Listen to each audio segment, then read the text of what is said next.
Imagine your loved one being diagnosed with a terminal illness with only a short time to live. As you watch them suffer and wither away, you wonder if there's another way.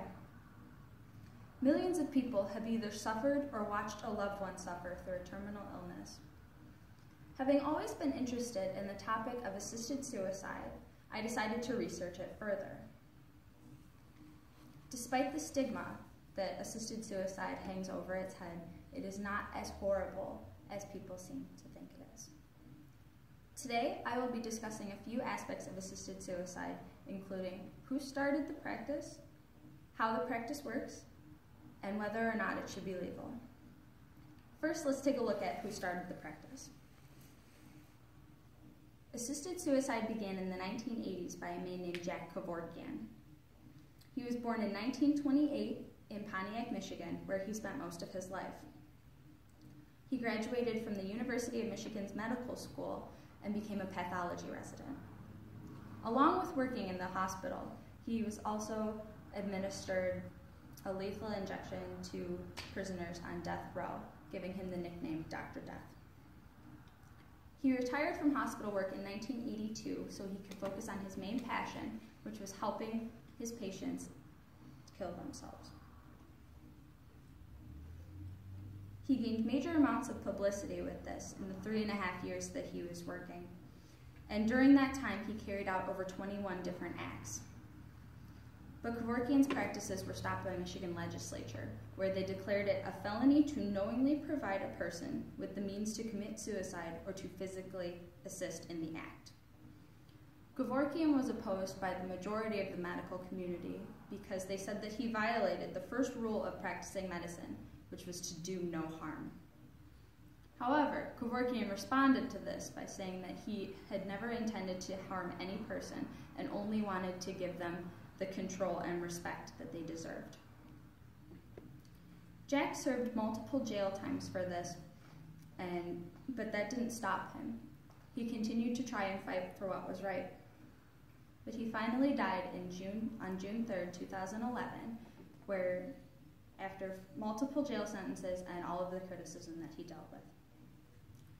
Next, we'll take a look at how Dr. Kevorkian did his work. He used two different machines called the Thanatron and the Mercitron. The Thanatron is a lethal injection. It starts off with a saline drip and is completely controlled by the patient. Once the patient is ready, the saline drip a switch is flipped and the saline drip is switched with a serum called thiopentrol. Thiopentrol is, when in the bloodstream, induces a deep coma almost instantly. Once the patient is unconscious, a 60-second timer begins and a lethal dose of potassium chloride is administered into the bloodstream, which will stop the heart almost instantly. The patient feels no pain, and Dr. Kevorkian estimates the time of death to be after 2 minutes. The other machine, called the Mercitron, is death by carbon monoxide.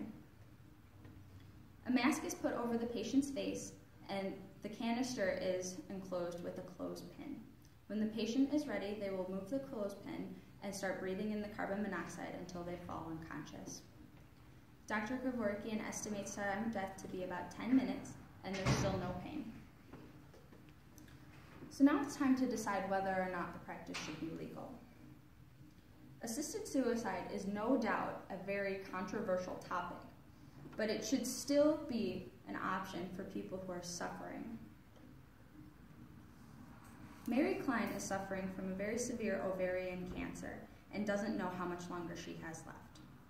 She's tried everything, from different chemotherapy treatments to multiple surgeries, but nothing is doing anything but harm her.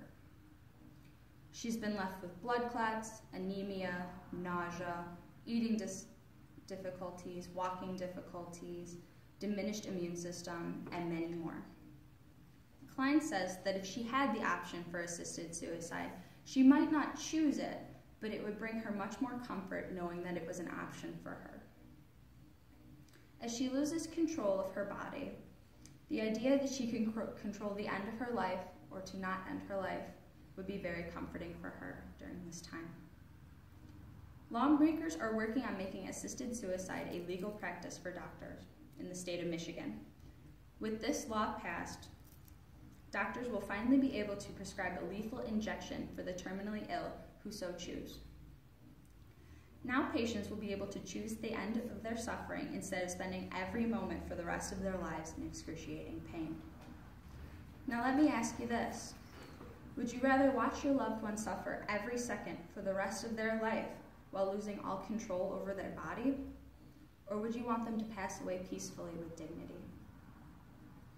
Assisted suicide needs to become a legal option for the terminally ill in order to give them back some of their dignity and comfort. Although it is a very controversial topic, it is not an option in most hospitals, but that needs to change. By passing the law that will legalize lethal prescription, we can eliminate the suffering and misery endured by millions of people who only have pain and humiliation to look forward to for the rest of their shortened lives.